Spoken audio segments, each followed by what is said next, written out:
Now, Israel's military has acknowledged its complete failure to prevent Hamas's attack on the 7th of October 2023. The Israeli army published a scathing internal probe into the attack on Thursday. A senior military official said that the military acknowledges it was overconfident and had misconceptions about Hamas's military capabilities prior to the attack. Another military official, briefing reporters about the report's content, said that too many civilians died that day, asking where the IDF was. Following the probe report's release, Israel's military chief, General Herzi Halevi, accepted the responsibility. Halevi had already resigned last month, citing his failure to stop the attack. I embrace it. The responsibility is mine. I was the commander of the army on October 7th. I bear my own responsibility, and I also bear the full responsibility for all of you. And I acknowledge in every subordinate of mine who made a mistake as part of my own mistake. The investigation highlighted the vast difference between the IDF's perception of the Hamas and the reality. The probe found that the IDF believed that Hamas in Gaza did not pose a significant threat to Israel, and it was uninterested in a large-scale war.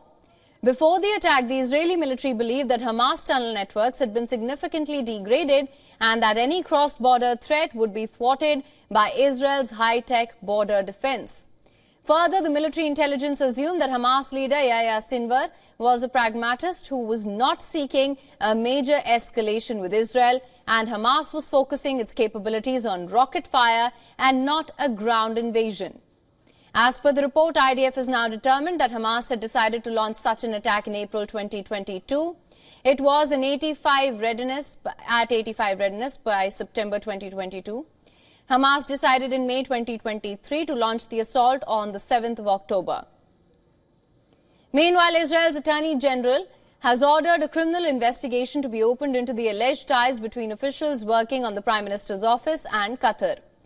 The announcement followed recent revelations that Prime Minister Benjamin Netanyahu's spokesperson, who has been charged with harming national security in a case involving the theft and leaking of classified IDF documents, worked for Qatar via an international firm contracted by Doha to feed top Israeli journalists pro-Qatar stories.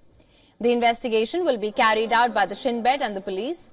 Meanwhile, Egypt says negotiations between Israel and Hamas on the next phase of the Gaza ceasefire deal have begun in Cairo. Egypt's State Information Service said that officials from Israel and Qatar and the United States have started intensive discussions on the second phase of the ceasefire. Israel has said it will impose restrictions on movement during the Muslim holy month of Ramadan, when hundreds of thousands normally visit Jerusalem to pray. A government spokesperson said that the usual restrictions for public safety will be in place as they've been every year, adding that the restrictions will target people seeking to foment violence and attacks. But all peaceful visitors will be allowed access to religious sites. This comes as a Palestinian man rammed a car into a bus stop in the north of Israel on Thursday, wounding 13 people in an incident they were treating as a terror attack. Israel's first responder said a team treated injured people at the site of the incident, including a 17-year-old girl who was in critical condition. The suspect was a 53-year-old Palestinian from the Jenin area who was residing in Israel unlawfully with his family.